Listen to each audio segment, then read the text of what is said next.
ఏలూరు జిల్లా జంగారెడ్డిగూడెం మండలం గురువాయిగూడెం గ్రామం నందు స్వయంభూగా వెంచేసి ఉన్న శ్రీ మధ్య ఆంజనేయ స్వామి వారి దేవస్థానానికి చింతలపూడి శాసనసభ్యులు గౌరవ శ్రీ పొంగ రోషన్ కుమార్ విచ్చేశారు. వీరికి ఆలయ అసిస్టెంట్ కమిషనర్ మరియు కార్యనిర్వహణాధికారి ఆలయ మర్యాదలతో స్వాగతం పలికారు. అనంతరం స్వామివారికి ప్రత్యేక పూజలు నిర్వహించారు. ఆలయ ముఖ మండపం నందు వేదాశీర్వచనం గావించి స్వామివారి శేష వస్త్రాలతో సత్కరించి స్వామివారి తీర్థ ప్రసాదాలు అందించారు. అనంతరం ఉదయం 10 గంటలకు పరభవనామ సంవత్సర పంచాంగాలు ఆవిష్కరించి పంచాంగ శ్రవణంలో పాల్గొన్నారు. భక్తులకు శ్రీ మధ్య ఆంజనేయ స్వామి దేవస్థానం వారి పంచాంగాలు ఉచితంగా అందించారు. ఈ కార్యక్రమంలో మాజీ శాసనసభ్యులు శ్రీ గంటా మురళీకృష్ణ, జంగారెడ్డిగూడెం సీనియర్ నాయకులు శ్రీ కరాటం రాంబాబు, గురువాయిగూడెం పంచాయతీ ప్రెసిడెంట్ శ్రీమతి సత్యవేణి, జంగారెడ్డిగూడెం జెడ్పీటీసీ శ్రీ పల్నాటి బాబ్జీ, రావూరి కృష్ణ, శ్రీ మాధవరావు, సత్యనారాయణ, పరిమి, సత్తిపండు మరియు ఇతర కూటమి నాయకులు పాల్గొన్నారు. ఈరోజు స్వామివారి దర్శనార్థం వచ్చిన భక్తులకు దేవస్థానం ఉగాది పచ్చడి ప్రసాదం ఉచితంగా అందించారు. ఈరోజు స్వామివారి దర్శనార్థం విచ్చేసిన భక్తులకు తగిన ఏర్పాట్లు చేసినట్లు ఆలయ అసిస్టెంట్ కమిషనర్ మరియు కార్యనిర్వహణాధికారి ఆర్వి చంద్ర తెలిపారు.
ఈ పంచాంగ ఆవిష్కరణ అనేది చాలా అవసరపడి మానవుడికి కూడా ఇది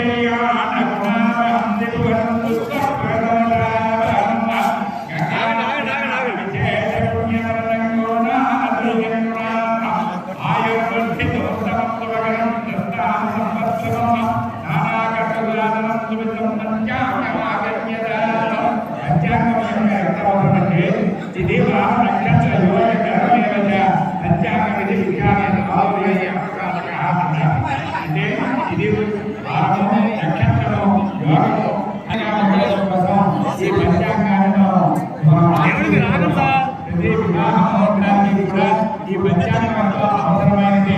అందుగురించి అందులో ఏమున్నాయో ఇది